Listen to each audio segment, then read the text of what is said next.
তাহাজ্জুদের সময় বিশ্বনবী উঠে মায়েশারে বললেন, মায়েশা ও আমার কলিজার টুকরা হামায়রা। মায়েশারে আদর করে বিশ্বনবী হামায়রা বলতেন।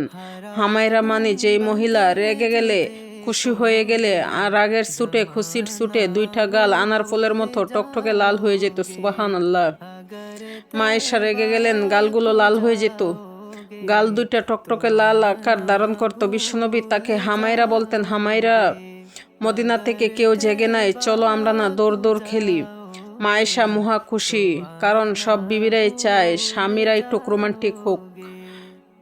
সব বিবিরাই চায় স্বামী আমার দিকে স্পেশালভাবে নজর দেখ। সব বিবিরাই চায় স্বামী আমাকে নিয়ে একটু রেস্টুরেন্টে ঘুরতে যাক, স্বামী পারলে আমাকে একটু বেড়াতে নিয়ে যাক, এরকম আবদার বিবিদের কাছে আছে।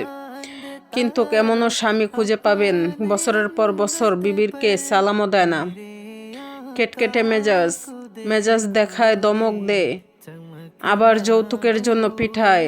ওইরকম স্বামী বহুত আছে। শয়তান দিল যৌতুক, কোরআন দিয়েছে মোহর। আমরা এখন মোহর ছেড়ে দিয়ে যৌতুকের পিছনে হাঁটি, ঠিক কিনা? যৌতুকের চেয়ে জঘন্য অপরাধ সমাজে নাই। কুকুরের গোস্ত খাওয়া যতটুকু গুনাহ, যৌতুক তার চেয়েও বেশি গুনাহ। কুকুরের গোস্ত খেলে একটা গুনাহ হয়, আর হারাম খাওয়ার গুনাহ হয়। আর যৌতুক খেলে দুইটা গুনাহ হয়। এক হলো হারাম খাওয়ার গুনাহ, দুই হলো শ্বশুরবাড়ির উপরে জুলুম করার গুনাহ, ঠিক কিনা? মায়েশা বললেন, হে রাসূলুল্লাহ, আমি দৌড়াইতে রাজি।